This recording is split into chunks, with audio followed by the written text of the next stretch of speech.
the Industrial Transition Accelerator was launched at COP28 with a singular focus, which is to work with others and help accelerate final investment decisions in commercial scale, deep decarbonisation projects in energy intensive industries. So that's steel, aluminium, cement, chemicals, and on the transport side, aviation, shipping, and trucking.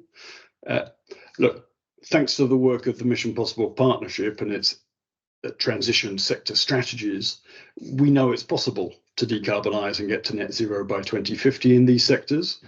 And thanks to the new global project tracker launched by MPP, we know that by 2030, we need about 700 of those commercial scale plants up and running. And that means, working backwards, we need final investment decisions on those sorts of projects, many final investment decisions in the next 2, 3, 4 years.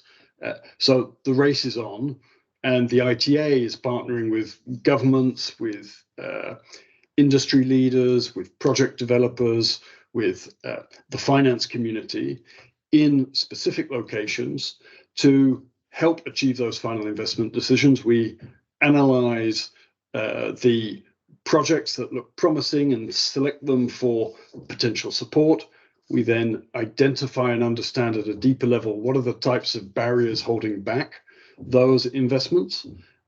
And then we, in the following period, map in from our very wide network of collaborators, partners, sponsors, the right institutions to one by one de-risk and clear away those obstacles to investment. Participating in debates like this week's summit, therefore, hosted by Reuters on industrial decarbonisation, is important. We want to, of course, elevate ITA's visibility, make people aware of our initiative, invite support from both private sector but also other relevant institutions.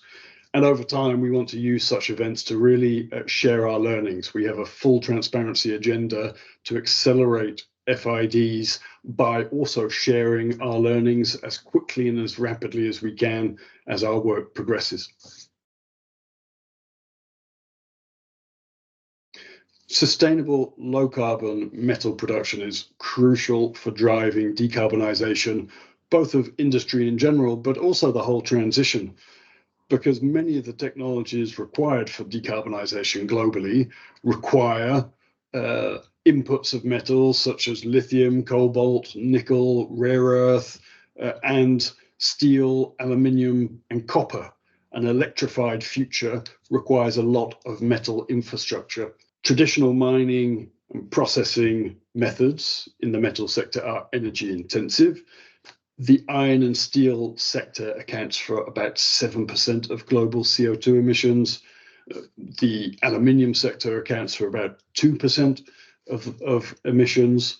So it's really crucial that we get on the way to making the extraction, processing and recycling methods for these industries as low carbon and efficient as possible to enable the large scale deployment of those low carbon technologies while reducing CO2 emissions.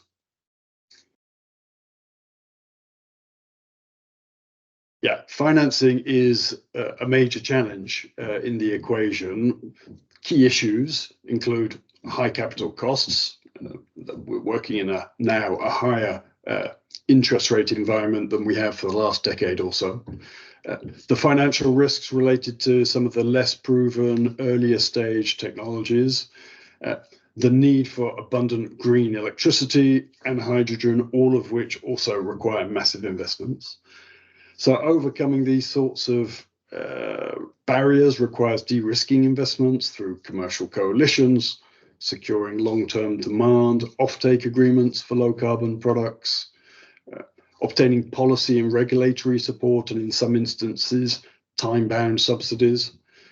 But there are successful examples, of course, like H2 Green Steel being the poster child, perhaps, that demonstrate the importance of substantial debt and equity financing from the private financial institutions, as well as grants and a level of collaboration along the value chain between stakeholders that is a next level up, an order of magnitude up of coordination and collaboration.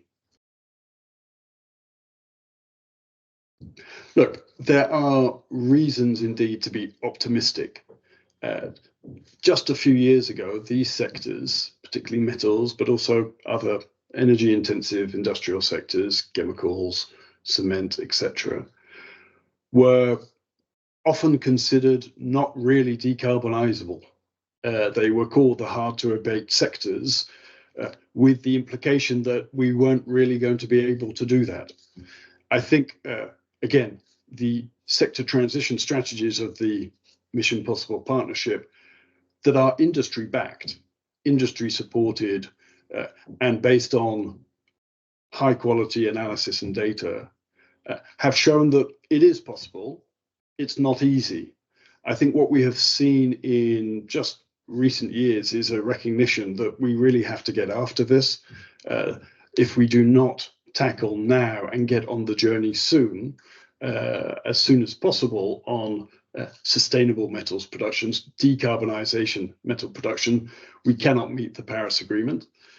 What I'm pleased to see from my first engagements with policymakers, with other initiatives, with companies, is an openness and a willingness to collaborate, recognizing that that collaboration is challenging and requires real commitment, and that we just have to get on that journey.